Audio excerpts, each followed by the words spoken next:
hopes of deterring Allied airstrikes today, Monday, January the 21st, 1991. From NBC News, this is a special edition of Today, America at War. Now, here are Bryant Gumbel and Deborah Norville.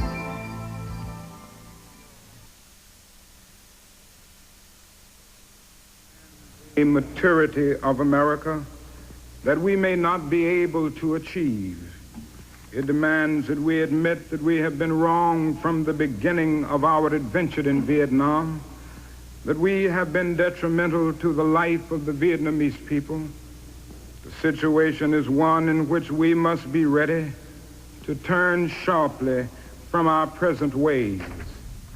Back at 7:30, a piece of tape well-suited to this Martin Luther King holiday, also well-suited to the times, although spoken 25 years ago. Back at 7:30, along with Deborah Norville, I'm Bryant Gumbel. We are keeping an eye on Day 5 of Operation Desert Storm. This morning, many of us awoke to disturbing pictures from Baghdad of prisoners of war. U.S. and Allied flyers shot down, captured by Iraq, paraded before Iraqi television. Latest word from Baghdad, those POWs will be scattered among targets around Iraq in hopes of deterring Allied attacks, an act condemned by Secretary of Defense Dick Cheney, who said they will not deter those attacks. And Deborah has more on that and the rest of the news there. Yeah, Brian, Baghdad Radio is reporting this morning that Iraq has begun using prisoners of war as human shields. Iraq is claiming to hold 25 Allied airmen and reportedly has begun moving them to possible targets throughout Iraq. The United States is warning Baghdad that mistreating any captured Americans would be a crime. On Sunday, Iraqi television broadcast interviews with 7 men whom it identified as captured Allied pilots. It identified 3 of them as Americans, Lieutenant Colonel Clifford Acree, Lieutenant Jeffrey Norton Zahn, and Warrant Officer Guy Hunter, Jr. Now, there's no way of knowing the conditions under which these men are being held. However, Defense Secretary Dick Cheney is outraged at Iraq's treatment of the Americans. He says that Saddam Hussein is using them as human shields and that constitutes a war crime. However, he says the policy will not alter U.S. military policy in the Persian Gulf. Secretary Cheney talked with Bryant earlier this morning on Today. Obviously, has used chemical weapons. He's made it a practice in connection with his own military efforts to launch weapons at the civilian targets in Riyadh and Tel Aviv. I suppose the fact that he'd violate the Geneva Convention where prisoners are concerned shouldn't be that surprising to us. It is unfortunate, and he will be held accountable. Meantime, back at home, a lot of Americans are holding vigils and are praying for peace and the safety of American troops in the Gulf.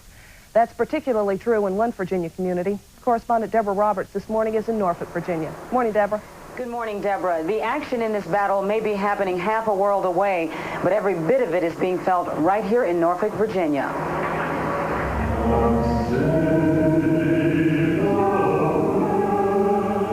All across the Norfolk area, people are praying for an end to the war that touches them so deeply.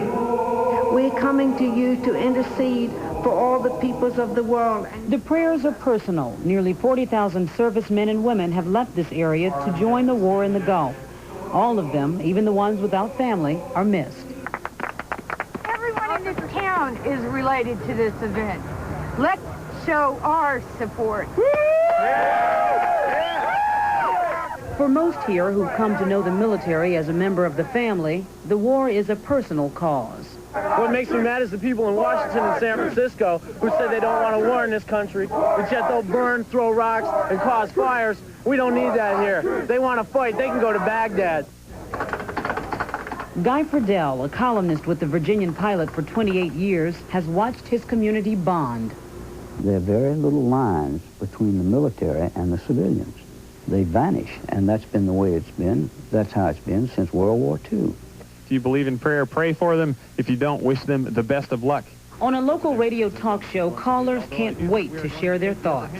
First off, I'm in 1,000% favor of this mission. I think it should have been done a long time ago.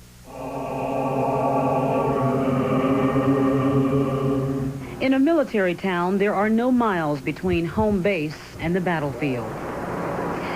Now, this community is making every effort to deal with the pain resulting from war. A lot of hospitals are offering free counseling services and support groups, and churches are still planning special prayer services.